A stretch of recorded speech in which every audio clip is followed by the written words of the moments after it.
free Palestine. No more weapons, no more war. Ceasefire's what we're calling for. No more. We're committing genocide. United Electrical Radio Machine Workers of America are in the house. Coming here from Pittsburgh, Pennsylvania to stand in solidarity with you and our movement to demand an end to the violence in Gaza.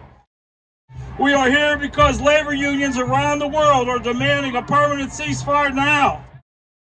The people of Gaza are currently living through the 5th attack by Israel since 2008. Gaza has been under an indefinite blockade by Israel since 2008. 77 days that the people of Gaza have endured genocide.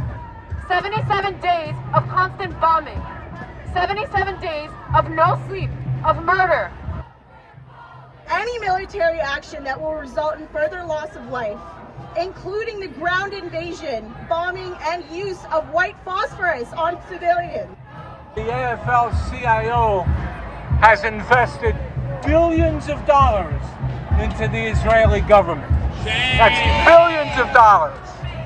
They're way past time to divest that now, and that's probably part of the reason they're so quiet. Maybe they're worried about their investments rather than the planet and people who live here and need to have decency and justice. The minute the war began, the minute the war crimes and atrocities took over, our members took to the streets. They demanded action at their units, at their shops, at their locals, and ultimately from us at the international. We could not remain silent, we could not remain ignorant, and we could not remain on the side of oppressors. Jewish folks who are here today are part of a legacy of Jews who have always been part of the labor movement. And our politicians need to find their humanity and call for an immediate ceasefire right now. We have signed on to an end for military aid and to endorse BDS. Shame on our government for vetoing a ceasefire. At the UAW this year, we were able to reform and bring democracy to our union.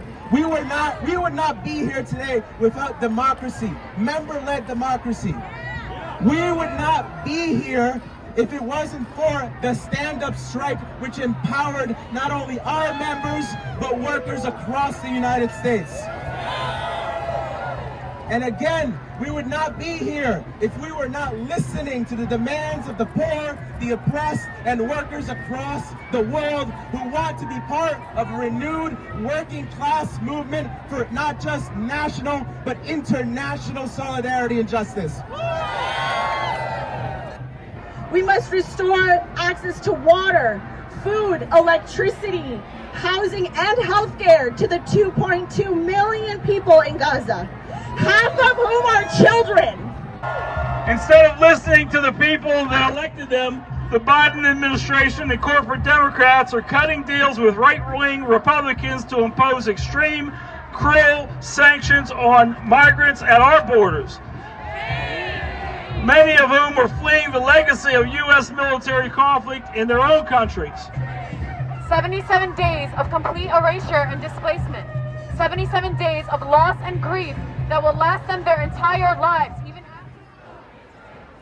We, the United Electrical Radio Machine Workers of America, demand that our government call for a ceasefire, halt unconditional aid to Israel, and immediately restore the basic rights of Palestinians who have been deprived of food, water, fuel, and life-saving medical aid.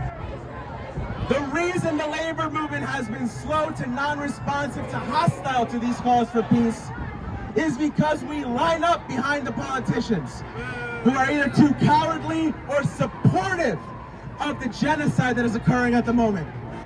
We see this as a working class struggle, and we must engage. An injury to one is an injury to all. We need to end the military aid, end the genocide, end the apartheid, end the murder, and we demand peace now. Stop the bombs. We demand peace now. Stop the bombs. Ceasefire now, solidarity forever. Let's get more and more unions behind us.